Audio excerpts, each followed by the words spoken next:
우리 시편은 여러분 잘 알다시피 영혼의 해부도입니다. 우리의 영혼이 직면하는 불안과 초조, 또 좌절과 두려움, 시기와 질투, 또 분노와 원망, 또 절망, 또 불신, 이런 것들이 아주 적나라하게 드러나 있습니다. 시편 1편부터 150편을 쭉 여러분들이 자주 읽고 묵상하시길 바라는데요.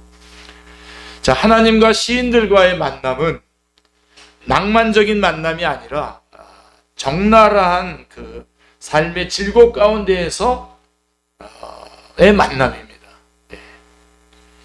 그러나 그들의 그 적나라한 삶의 질곡은 하나님을 만남으로써 한결같이 하나도 빠지지 않고 한결같이 시와 노래로 승화된 것을 볼 수가 있습니다. 시편 23편은 그 중에서도 가장 대표적인 시라고 할 수가 있습니다. 성경 말씀이 다 좋지만 시편 23편의 말씀은 언제 읽어도 은혜가 되고 힘이 됩니다. 아멘이죠? 그래서 시편 23편을 먼저 한번 쭉 훑어본다면 시편 23편은 전체적으로 자유인의 외침입니다. 나는 자유하다라고 외치고 있는 겁니다. 그래서 먼저 보면 1절에 보면 욕망으로부터 자유한 자의 외침입니다. 나는 욕망으로부터 자유합니다 라고 외치는 거죠.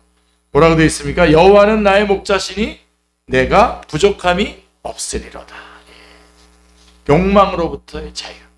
그 다음에 두 번째 2절 3절에 보면 방황으로부터 자유한 자의 외침입니다. 그가 나를 푸른 풀밭에 누이시며 쉴만한 물가로 인도하시는도다. 내 영혼을 소생시키시고 자기 이름을 위하여 의의 길로 인도하시는도다. 방황이라는 건 내 사전에 없다라고 하는 외침입니다. 자유, 방황으로부터의 자유. 그리고 또 하나 4절 5절은 두려움으로부터의 자유를 외치고 있습니다. 내가 사망의 음침한 골짜기를 다닐지라도 해를 두려워하지 않을 것은 주께서 나와 함께 하심이라. 주의 지팡이와 막대기가 나를 안위하시나이다. 주께서 내 원수의 목전에서 내게 상을 차려주시고 기름을 내 머리에 부으셨으니 내 잔이 넘치나이다. 외치고 있습니다. 나는 두려움이 없습니다. 사망의 음침한 골짜기를 다닐지라도 나는 두렵지 않습니다. 나는 자유합니다 라고 외치고 있는 것이고요. 자, 그 다음에 뭐로부터 어떤 자유가 또 필요하겠습니까? 6절에 보면 죽음으로부터 또 자유하다라고 외치고 있는 것입니다. 이 말씀 오늘 시편 23편 다시 준비하면서 묵상하면서 이 6절에서 다시 제가 너무 꽂혀가지고 많이 이렇게 감격을 했는데요. 내 평생의 선하심과 인자하심이 반드시 나를 따르리니 내가 여호와의 집에 영원히 살리라. 여호와의 그 인자하심과 선하심이 반드시 나를 따르리다. 감사하죠. 내 안에 있는 모든 근심, 걱정, 질병 쫙 빠져나가는 그런 큰 은혜가 있습니다. 자, 다윗이 가졌던 이 거부할 수 없는 자유를 마음껏 찬양하고 누리시기를 주님의 이름으로 축원합니다. 기도합니다. 1절 말씀부터 한번 보십시오. 여호와는 나의 목자시니 내게 부족함이 없으리로다. 여러분, 눈을 감고 조용히 음미하면서 한번 고백해 보시길 바랍니다. 여호와는 나의 목자시니 내게 부족함이 없으리로다. 말할 수 없는 평안이 밀려오는 것을 느낄 수 있습니다. 특별히 힘들고 막막할 때에 이 1절 말씀의 고백만 해도 하나님의 은혜가 새로워지는 것을 느낄 수가 있습니다. 아멘. 답답하고 힘들 때, 문제가 잘 풀리지 않을 때에 이 고백을 하면 그래, 하나님이 나의 목자시지 라고 하면서 힘든 마음을 내려놓을 수 있습니다. 여호와 하나님이 나의 목자라고 하는 고백은 다윗 개인의 고백이기도 하지만 이스라엘의 역사 속에서 경험된 하나님의 백성들의 공통된 고백이기도 합니다. 하나님께서는 모세를 통해서 이스라엘을 애굽의 종살이에서 해방시키셨고 그들의 목자가 되셨습니다. 그런데 하나님께서 출애굽한 이스라엘을 인도한 곳은 젖과 꿀이 흐르는 땅이 아니라 광야였습니다. 광야로 나갑니다. 그들을 기다리고 있었던 현실은 광야의 삶이었습니다. 여러분, 광야는 어떤 곳입니까? 항상 먹을 것과 마실 것 때문에 고심해야 하는 땅이 광야죠. 때마다 광야에 사는 원주민들의 습격의 위험에 떨어야 했습니다. 낮에는 살인적인 열기를 견뎌야 했고 밤에는 차가운 한기에 몸서리쳐야 했습니다. 또 광야에 사는 그 맹독성을 가진 곤충이나 짐승들도 무시할 수가 없죠.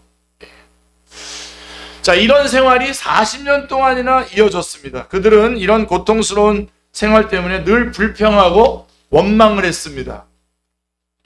신명기는 이렇게 출애굽한 이스라엘이 40년의 광야 생활을 마감하고 이제 약속의 땅에 들어가기 전에 모압 평지에서 하나님께서 시내산에서 모세에게 주신 율법을 다시 새롭게, 그 신명기, 다시 신자, 신명기, 다시 명령, 다시 새롭게 배우는 내용들을 담고 있습니다. 3편의 설교로 되어 있습니다. 자, 광야에서 불순종하던 출애굽 1세대는 전부 죽었고요. 이제 광야에서 태어나고 성장한 2세대가 가나안 땅 진입을 앞두고 있었기 때문에 모세는 그들에게 다시 율법을 가르쳐야만 했던 것입니다. 다시 알려줘야 되죠. 자, 그런데 제 그 첫 번째 설교에 나오는 2장, 신명기 2장 7절에서 하나님은 광야의 삶을 이렇게 정리해 주셨습니다. 우리 한번, 우리 충현우 교수님이 띄워주시고 아주 강조까지, 색깔까지 강조해주고 줄도 그어주셨는데요. 잘 보십시오. 아주 제대로 강조해 주셨습니다.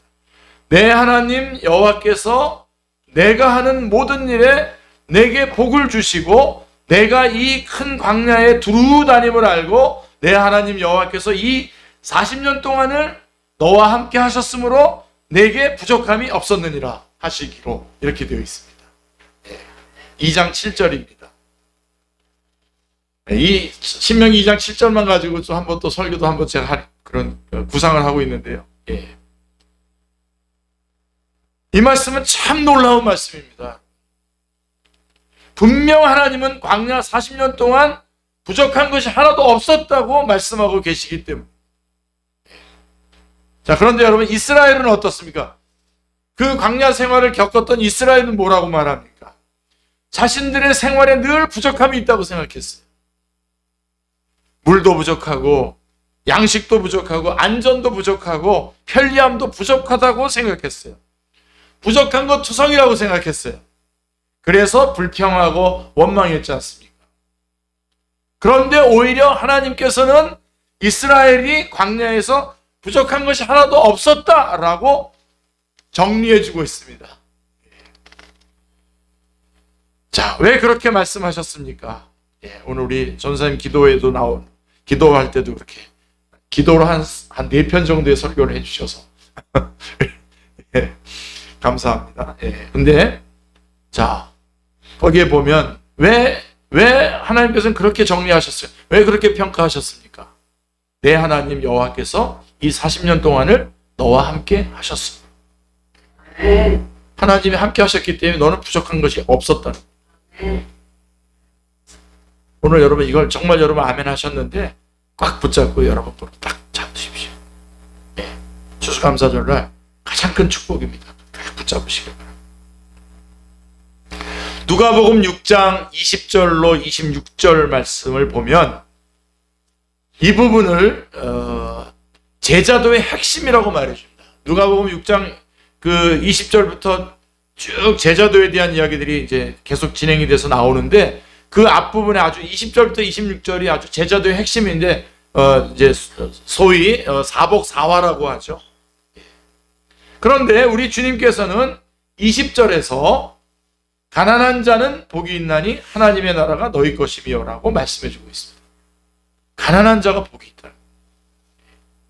제가 여러분 우리 교회에서 매번 말씀하라고 이 말씀 매번 전할 때마다 저는 정말 행복합니다. 이 말씀이 여러분에게 정말 그대로 여러분들이 붙잡고 여러분에게 적용해서 여러분들이 그걸 누릴 수 있다면 정말 얼마나 좋은지 계속 말씀드리고 싶습니다. 가난한 자는 복이 있나니 하나님의 나라가 너희 것이며. 제자도의 핵심이 뭐냐? 가난해지는 거라는 겁니다. 가난한 거라는 겁니다. 예수님은 놀랍게도 가난한 자가 복이 있다고 말씀하십니다. 자, 여러분, 가난한 자의 특징이 뭡니까? 결정적인 특징은 가난한 자는 자기가 스스로 뭔가를 결정해서 할 수 있는 게 없어져요. 가난하기 때문에. 스스로 결정할 수 있는 것이 하나도 없어집니다. 그러니 결국 하나님만 의지하게 되는 겁니다. 하나님만 붙잡게 되는 겁니다.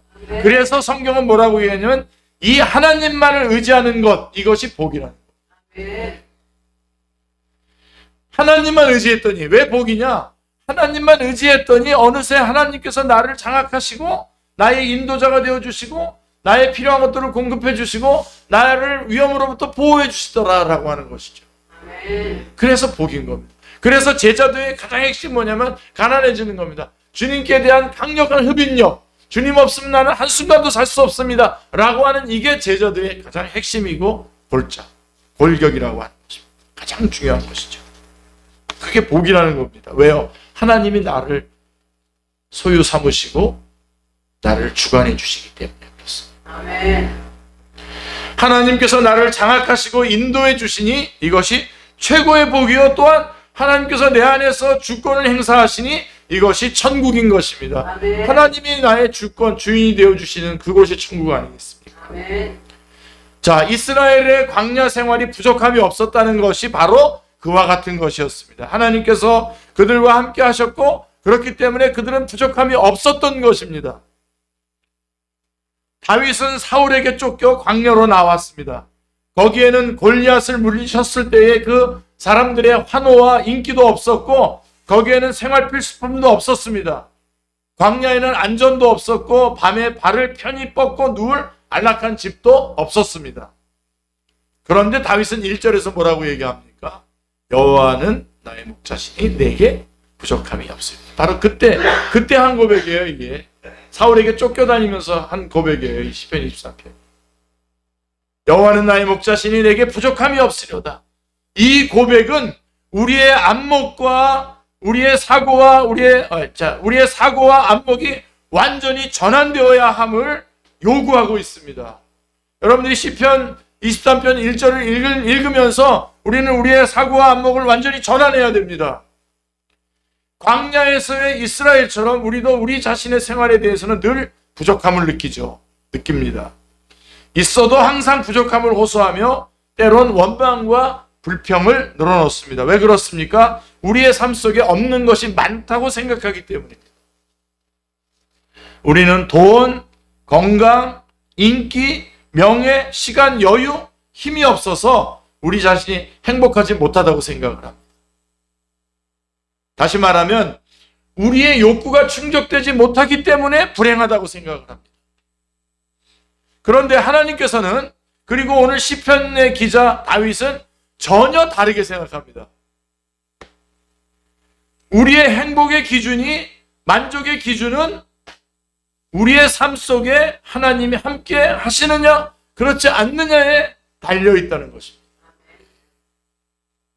하나님이 함께 하신다면 비록 사람들의 눈에 보기에는 광야 같은 삶이라도 거기에는 부족함이 없는 것입니다. 아멘이죠.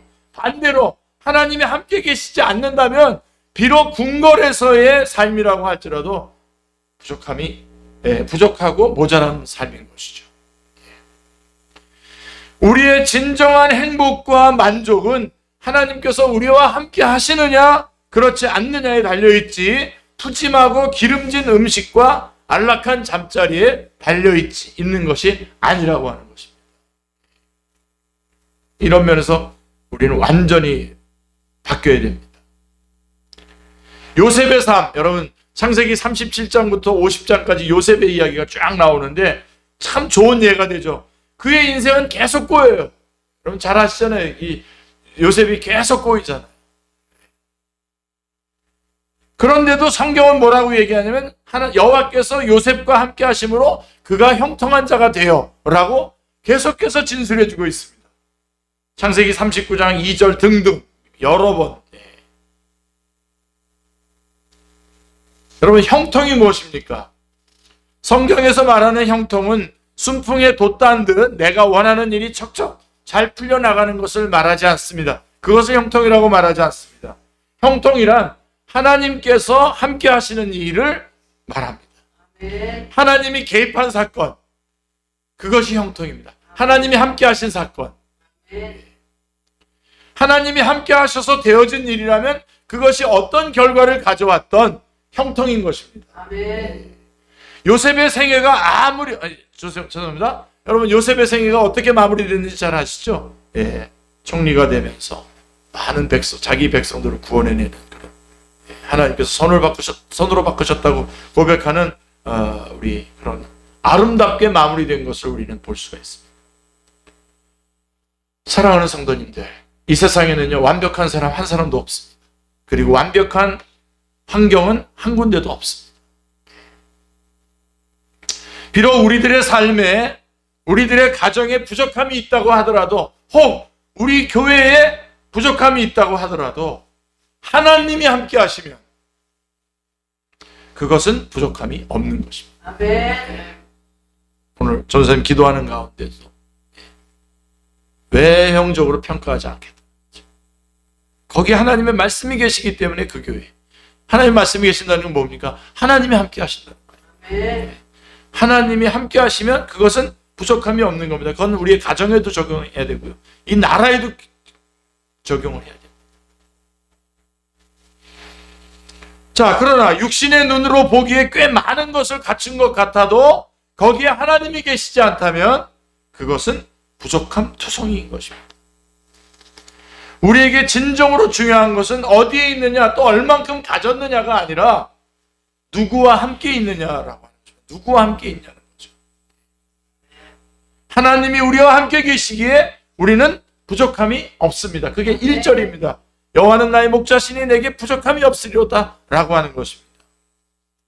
그렇다면 하나님께서 함께 하시는 사람에게 부족함이 없는 이유가 무엇일까요? 자, 양들과 함께 하시는 목자의 가장 중요한 역할이 뭡니까? 목자가 목자로서의 자기의 가장 중요한 역할이 뭡니까? 양들을 보호하고 양들을 이끌어가고 또 양들의 필요한 것들을 공급해주고. 자, 순서는 공급부터 하겠습니다. 자, 2절과 3절 앞부분을 보시면 그가 나를 푸른 풀밭에 누이시며 쉴만한 물가로 인도하시는도다. 내 영혼을 소생시키시고 라고 말씀하고 있습니다. 목자의 최대의 관심은 양들을 배불리 먹이고 목마름을 해소시켜주는 것입니다. 이게 목자의 최고의 관심입니다. 양들은요, 배고프면, 목마르면 절대로 쉬지 않는다고 합니다. 불안해서 이리저리 몸을 움직이게 되면 살이 빠지고 털의 질이 나빠집니다. 약간 좀 분위기가 좀 싸해지겠지만 이렇게 되면 양 그 값이 떨어집니다. 갑자기 우리를 양이라 그래 놓고 그 양을 또 값이라 그래서 좀 약간 싸해질 것 같은데, 자, 그렇지만 그러니까 목자로서는 좋은 양을 하려면 항상 잘 먹이고 목을 축여줘야 됩니다. 그래서 목자의 최대의 관심사는 양들을 먹이고 갈증을 해소시켜서 쉬게 하는 것. 그게 목자의 최대의 관심. 그래서 목자는 양들을 푸른 풀밭 잔잔한 물가로 이끌어 쉬게 합니다. 이처럼 하나님은 우리의 배고픔과 목마름에 대해서 지대한 관심을 갖고 계십니다. 절대로 여러분 이 말씀 잊지 마시길 바랍니다. 하나님께서 우리 먹는 것, 절대로 먹고 마시는 것 절대로 소홀히 하지 않고 아주 정확하게 챙기십니다. 네, 중요하게 챙기십니다. 우리가 먹지 않고 마시지 않으면 죽을 수밖에 없는 연약한 존재라고 하는 것을 누구보다도 잘 아십니다. 그래서 목자이신 하나님은 우리에게 양식과 물을 공급해 주시는 일을 결코 소홀히 하지 않으십니다. 우리는 이 하나님을 믿고 신뢰해야 쉼을 얻을 수 있습니다. 하나님은 자기 양들을 결코 굶주림에 내버려 두지 않으신다는 것을 우리는 신뢰해야 합니다. 로마서 8장 32절 말씀, 너무나 좋아하는 규절이고 우리 축제교회에서 거의 매주 선포되는 말씀입니다. 자기 아들을 아끼지 아니하시고 우리 모든 사람을 위하여 내주시는 이가 어찌 그 아들과 함께 모든 것을 우리에게 주시지 아니하겠느냐. 우리의 생명을 책임져 주신 하나님께서 우리의 생활을 왜 안 책임져 주시겠냐는 겁니다. 우리의 생명을 구원해 주셨잖아요. 하나님께서는 사랑하시는 독생자인 자신의 아들을 우리에게 내어주셨습니다. 자신의 아들을 내어주신 분이 뭐가 아까워서 그 밖의 것들을 아끼고 안 주시겠습니까? 우리가 기도할 때에 그 기도를 듣고 계시는 하나님은 이미 우리에게 자기의 아들을 주신 분이다 라고 하는 말씀을, 그 은혜를 절대로 놓치지 마시길 바랍니다. 절대로 잊지 마시길 바랍니다. 하나님은 우리의 머리털 숫자도 세고 계십니다. 마태복음 10장 30절 말씀해 보세요. 너희에게는 머리털까지 다 세신 바 되었나니 라고 말씀하고 있습니다. 여러분, 우리 가운데 자신의 머리털 숫자가 얼마나 되는지 관리하시는 분이 계십니까? 우리 가운데 조금 더 관심은 있지만 숫자까지 세고 있지, 또 이건 숫자도 셀 수 없답니다. 컴퓨터로도 못 센답니다. 하도 나오고 빠지고 나오고 그래서요. 없습니다. 그러나 하나님께서는 우리가 관심도 갖고 있지 않는 우리의 머리털 숫자까지도 세고 계십니다. 아멘. 사실 저는 조금 관심이 있습니다. 자, 우리가 관심도 갖고 있지 않는 머리털 숫자도 세고 계시다면 우리가 관심을 갖고 있는 것에 대해서는 얼마나 더 철저히 관리해 주고 계시겠습니까? 아멘. 우리의 자녀라든가 우리의 어떤 계획이라든가 우리의 어떤 건강이라든가 앞날이라든가 주님께서 우리가 관심을 갖고 있는 일에 얼마나 더 철저히, 우리보다 더 철저하게 우리를 관리하고 계시겠냐라고 하는 것입니다. 하나님의 소유잖아요. 우리는 이제 우리는 우리가 아니잖아요. 하나님이 나를, 하나님의 것이잖아요. 아멘. 그 필요에 따라서 왜 필요한 것들을 공급해 주시지 않겠습니까? 우리 지난주에 우리가 같이 나누었던 마태복음 6장 25절로 34절 길지만 저는 오늘 여기서 다시 또 여러분에게 다 선포하고 싶어요. 그러므로 내가 너희에게 이르노니 목숨을 위하여 무엇을 먹을까 무엇을 마실까 몸을 위하여 무엇을 입을까 염려하지 말라. 목숨이 음식보다 중하지 아니하며 몸이 의복보다 중하지 아니하냐. 공중의 새를 보라. 심지도 않고 거두지도 않고 창고에 모아들이지도 아니하되 너희 하늘아버지께서 기르시나니 너희는 이것들보다 귀하지 아니하냐. 너희 중에 누가 염려함으로 그 키를 한 자라도 더할 수 있겠느냐. 또 너희가 어찌 의복을 위하여 염려하느냐. 들의 백합화가 어떻게 자라는가 생각하여 보라. 수고도 아니하고 길쌈도 아니하느니라. 그러나 내가 너희에게 말하노니 솔로몬의 모든 영광으로도 입은 것이 이 꽃 하나만 같지 못하였느니라. 오늘 있다가 내일 아궁이에 던져지는 들풀도 하나님이 입히시거든 하물며 너희일까 보냐 믿음이 작은 자들아. 그러므로 염려하여 이르기를 무엇을 먹을까 무엇을 마실까 무엇을 입을까 하지 말라. 이는 다 이방인들이 구하는 것이라. 너희 하늘아버지께서 이 모든 것이 너희에게 있어야 할 줄을 아시느니라. 그런즉 너희는 먼저 그의 나라와 그의 의를 구하라. 그리하면 이 모든 것을 너희에게 더하시리라. 그러므로 내일 일을 위하여 염려하지 말라. 내일 일은 내일이 염려할 것이요 한날의 괴로움은 그날로 족하니라. 아멘. 다 암송하시기 바랍니다. 암송하시고 하루에 한 번씩 쭉쭉 이렇게 묵상하시기 바랍니다. 예수님은 우리가 우리 자신을 스스로 책임지는 자들이 아니라고 말씀하고 있습니다. 누가 책임진다고요? 하나님께서 책임지는 거죠. 하늘 아버지께서 이 모든 것이 너희에게 있어야 할 줄을 아시고 공급해 주신다는 것입니다. 하나님은 또 이러한 것들도 공급해 주지만 지혜도 공급자이십니다. 지혜. 지혜롭지 못해가지고 우리 참 낮은 그런 삶을 살 때가 얼마나 많습니까? 주님 원치 않는 삶을 살 때가. 그걸 갖다가 우리 그리스도인들이 지혜롭게 하나님의 말씀대로 지혜롭게 살지 못하는 것을 뭐라 그러냐면 꼴불견이라고. 하나님은 지혜의 공급자도 되십니다. 지혜가 부족하면 구하라고 하셨어요. 야고보서 1장 5절에 보면 너희 중에 누구든지 지혜가 부족하거든 모든 사람에게 후히 주시고 꾸짖지 아니하시는 하나님께 구하라 그리하면 주시리라 말씀하고 있습니다. 하나님께 간절히 구하십시오. 그러면 하나님께서 적절한 지혜를 공급해 주실 것입니다. 우리가 이 공급하시는 하나님을 신뢰하기에 여호와는 나의 목자시니 내게 부족함이 없으리로다 라고 고백할 수 있는 것입니다. 하나님은 우리의 공급자이십니다. 그리고요, 하나님 우리에게 공급만 해주시는 것이 아니라 우리의 목자이신 하나님은 또한 우리의 인도자이십니다. 인도자. 3절 뒷부분을 보십시오. 자기 이름을 위하여 의의 길로 인도하시는도다 라고 말씀하고 있습니다. 보이지는 않지만 하나님은 우리를 인도해 주십니다. 제일 안전한 길, 제일 성공하는 길, 가장 행복한 길은 목자이신 하나님의 인도를 받는 길입니다. 그런데 문제는 하나님은 보이지 않기 때문에 우리가 어떻게 따라가야 하느냐라고 하는 것이죠. 여기서 많은 분들이 어려움을 느낍니다. 그래서 때로는 하나님의 인도하심이 내비게이션과 같다면 얼마나 좋을까 하는 생각을 하기도 합니다. 우리가 운전할 때 내비게이션을 켜고 목적지만 설정하면 알아서 안내해 주시지 않습니까? 이처럼 하나님께서 내비게이션이 되셔서 내 옆에서 아름다운 목소리로 인생의 길을 안내해 준다면 얼마나 편하고 좋겠습니까? 그런데 하나님의 인도는 그렇게 들리지 않습니다. 하나님의 음성은요, 세미한 음성입니다. 그래서 우리가 주의 깊게 귀를 기울이지 않으면 안내를 쉽게 놓쳐버릴 수 있습니다. 안 놓치려고 여러분 이렇게 정말 이렇게 주님 전에 매주 나와야 됩니다.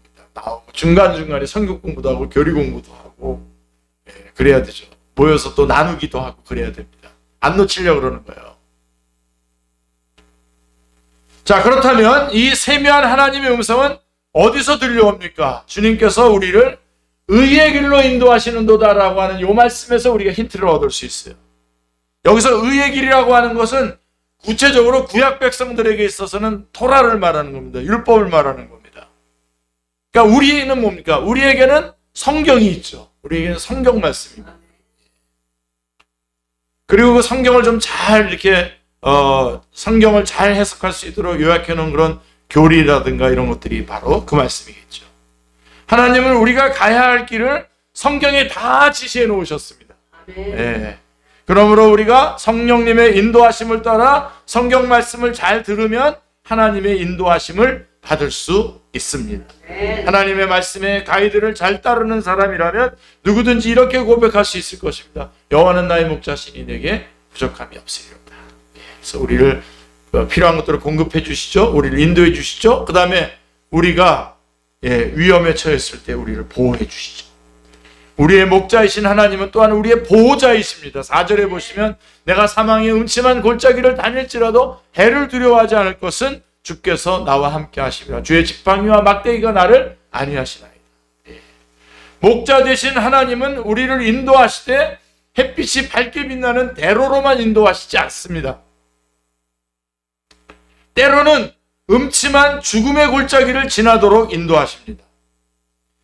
우리는 치열한 경쟁 사회 속에서 밀려나지 않을까? 세계적인 경제 침체 속에서 파산하지 않을까? 실업자로 전락하지 않을까? 또 지금과 같이 이런 전쟁의 소식을 들으면서 또 이름도 희귀한 질병들의 소식을 들으면서 혹시 나도 그런 병에 걸리지는 않을까? 노심초사할 때가 얼마나 많습니까? 그리고 실제로 우리 가운데는 그런 음침한 사망의 골짜기를 지나는 분들도 있습니다. 영적이든 육체적이든. 그러나 우리의 확신은 무엇입니까? 그러나 우리의 확신은 주님께서 나와 함께 하셔서 든든하게 보호해 주신다는 것입니다. 꼭 붙잡으시길 바랍니다. 로마서 8장의 말씀대로 심지어 죽음조차도 예수 그리스도 안에서 우리에 대한 하나님의 사랑에서 우리를 끊을 자가 끊지 못한다. 죽음조차도 끊을 수 없다고 확신하고 있습니다. 로마서 8장 37절로 39절. 아까 32절도 너무나 좋고요. 37절도 너무나 좋고요. 38절, 37절, 38절, 39절 다 좋습니다. 그러나 37절, 그러나 이 모든 일에 우리를 사랑하시는 이로 말미암아 우리가 넉넉히 이기느니라. 그리고 38절에 뭐라고 되어 있습니까? 내가 확신하노니 사망이나 생명이나 천사들이나 권세자들이나 현재일이나 장래일이나 능력이나 높음이나 깊음이나 다른 어떤 피조물이라도 우리를 우리 주 그리스도 예수 안에 있는 하나님의 사랑에서 끊을 수 없으리라 말씀하고 있습니다. 또한 우리 주님 예수님께서 직접 말씀하셨죠. 요한복음 10장 28절 29절.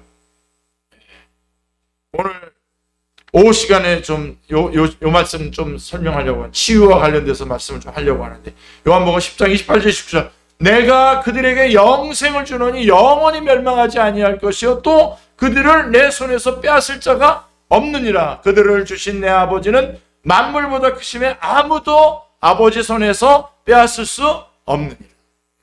아멘. 예수님의 손에서도 뺏을 수 없고 또 하나님의 손도 붙잡고 있는 거예요, 우리를. 이거 뭐 까딱없는 거죠. 그래서 우리는 노래할 수 있습니다. 여호와는 나의 목자시니 내게 부족함이 없으리로다. 이렇게 사는 우리에게 목자이신 우리 주님은 영원한 천국의 잔치를 약속해 주셨습니다. 그게 5절 말씀입니다. 주께서 내 원수의 목전에서 내게 상을 차려주시고 기름을 내 머리에 부으셨으니 내 잔이 넘치나이다. 그 잔치는 승리의 잔치요, 영광의 잔치요, 기쁨의 잔치입니다. 그러므로 우리는 이렇게 확신하며 고백합니다. 6절 말씀에 내 평생의 선하심과 인자하심이 반드시 나를 따르리니 여호와의 집에 내가 영원히 살리로다. 아멘. 그 하나님의 그 여호와의 그 선하심과 인자하심이 반드시 나를 따를 것이, 나와 함께 있을 것이니 여호와의 집에 영원히 거하리로다. 더 하고 싶은 게 없어요. 이 말씀 딱 붙잡고서 주님이 나와 함께, 반드시 함께 하시리. 우리가 우리의 목자이신 하나님 그분 외에 누구를 예배하며 섬기겠습니까? 이 땅에서뿐 아니라 저 천국에서도 영원히 예배하고 섬길 분은 우리의 목자이신 하나님 한 분뿐이십니다. 우리를 부족함 없이 인도하시는 목자이신 하나님께 감사와 영광과 찬양을 올려드립니다. 그리고 다음과 같이 믿음으로 고백합시다. 여호와는 나의 목자시니 내가 부족함이 없으리로다. 이것이 추수감사절 아침에 목자이신 하나님께 드리는 우리의 고백이에요. 감사의 고백입니다. 기도하겠습니다. 하나님 아버지, 죄와 사망과 심판과 지옥의 길을 가고 있었던 저희들의 생일 가운데 주님 찾아오셔서 저희들을 구원해 주셨습니다. 그리고 저희들을 구원해 주실 뿐만 아니라 저희들의 목자가 되셔서 저희들의 모든 필요들을 채워주시며 그 길을 인도해 주시며 또 필요한 모든 것들을 공급해 주시는 그러한 주님이신 것을 하나님 오늘 이 추수감사절 아침에 저희들이 다시 한번 확인했습니다. 이제 이 목자이신 주님을 의지하며 남은 생애 동안 가장 뜨겁고 가장 열심으로 주님을 예배하며 주님을 전하며 살아가는 저희들의 남은 생애가 되게 하여 주시옵소서. 주 예수 그리스도의 이름으로 기도드리옵나이다.